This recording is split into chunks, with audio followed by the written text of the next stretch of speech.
from the footballgameplan.com, where football makes sense. I'm Emory Hunt, the czar of the playbook, bring you a 2011 FCS conference preview on the Big South. We're going to take a look at the Big South team by team, top to bottom. So let's start with the recruiting trail to see how well these teams recruited this past offseason. Best recruiting class in the Big South, I'm going with Liberty. It's a small class, but they addressed their offensive line needs by signing 4 guys. But the guy that stands out to me is linebacker Miles Hunter. This guy is 5'11", 205, a lot of speed, great diagnosing skills, and a guy that knows how to tackle, very good technician, a guy that should be a fixture in that linebacking core for years to come.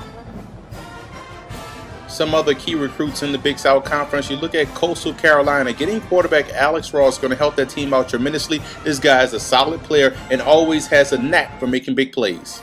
I like the addition of Kareem Givens out there at Charleston Southern. This guy is an outstanding player, has a nose for the football, and is a great technician. Gardner-Webb added a linebacker with a lot of bulk, and Tanner Birch. This guy is 6'3", 230, and is a ferocious tackler. Logan Daughtry out of Fort Mill, South Carolina, is a guy that brings a lot of speed from the defensive end position and has outstanding hand placement. Jamie Williams played tailback in high school, but you see why they're going to move him to defensive back. Outstanding footwork and amazing agility. Dexter Bridge is one of the top wide receiver prospects in the country, a guy with amazing hands and runs excellent routes. Now let's take a look at some Big South Conference superlatives. Looking at the best quarterbacks in the Big South, I'm going to have to go with the Liberty Flames. You look at quarterback Mike Brown, over 63% of his passes completed, over 850 yards rushing, and 23 touchdown passes. The true definition of a dual threat passer. Best group of running backs in the Big South, I'm going with Stony Brook's combination of Miguel Masonette and Brock Jaklowski. These guys had over 2,200 yards rushing combined, 21 touchdowns combined, and both average over 6.2 yards a carry. Best receiving core, you have to look at the Liberty Flames with Chris Summers, Pat Kelly, and BJ Hayes, and even Irvin Garner. These guys can catch the football, and there's a reason why Mike Brown is one of the best quarterbacks, because he has a lot of talent to throw the football to. Best offensive line, I'm going with Coastal Carolina. They have a bunch of guys that have a lot of playing experience, but they're led by the left tackle Jamie Chetwood, which makes this bunch a solid group. Best D-line in the Big South, I'm going with Stony Brook. You look at guys like Alice Probasco and also Roosevelt Kirk holding down the defensive end spot, but the big news comes with the defensive tackle Masango Kabongo, a guy that transferred out of Maryland that should work wonders for that defense. Best linebacking core, you have to go with Coastal Carolina. They have 2 studs at the linebacker spot, Andre Jacobs and Desmond Stewart. Both guys combined for over 185 tackles, and they both can get to the quarterback with 3.5 sacks combined. Best defensive backs, I'm going with Charleston Southern. They have the best cornerback in the conference. You look at Charles James, the guy that had over 6 interceptions, but everyone else is very solid. Daniel Duadon is a nice safety back there controlling the middle of the field. Best special teams unit, I'm going with Presbyterian. You look at the Blue Hose, they have 2 outstanding returners in Michael Ruff and also Seth Moreland, but his punter Patrick Morgano and his 40 yards per kick is what I like the most. Offensive MVP, I'm going with Chris Summers out of Liberty. When you have over 1,000 yards, 14 yards a catch, and 15 touchdowns, you're a big playmaker and a reason why the Liberty offense should be feared by opposing defenses. Defensive MVP, I'm going to VMI with linebacker AJ Gross. This guy had over 110 tackles, 10 TFL, so he lives behind the line of scrimmage, and he's a true leader at that position. One of the field generals, one of the best linebackers in all of FCS.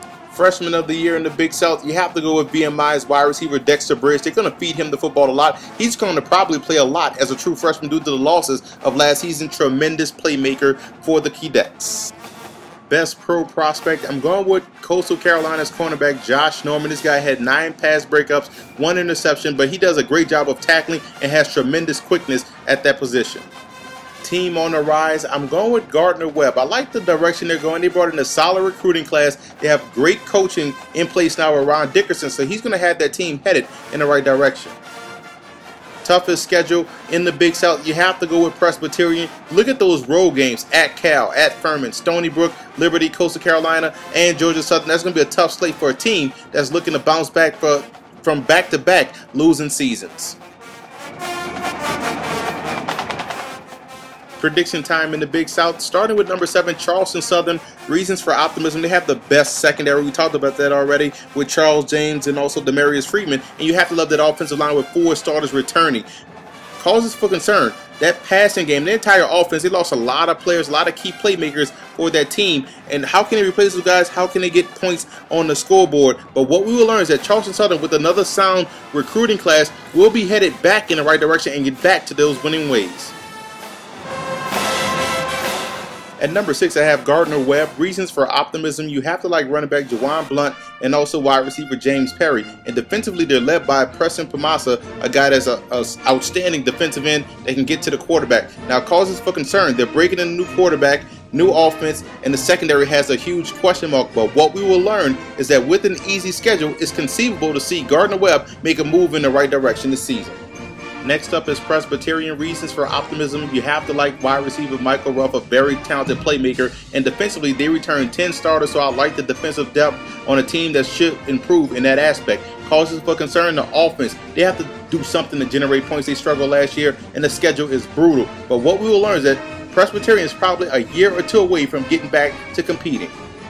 I have VMI finishing 4th. Reasons for optimism. We already talked about linebacker A.J. Gross, so he leads a talented unit. Defensive backs are very solid, and they can run the football. Causes for concern. They lack playmakers at the QB spot, the wide receiver spot, and they can't get to the quarterback with that defensive line. But what we will learn is that another year in this offense, this new West Coast offense, and VMI will be a team to be reckoned with in 2012.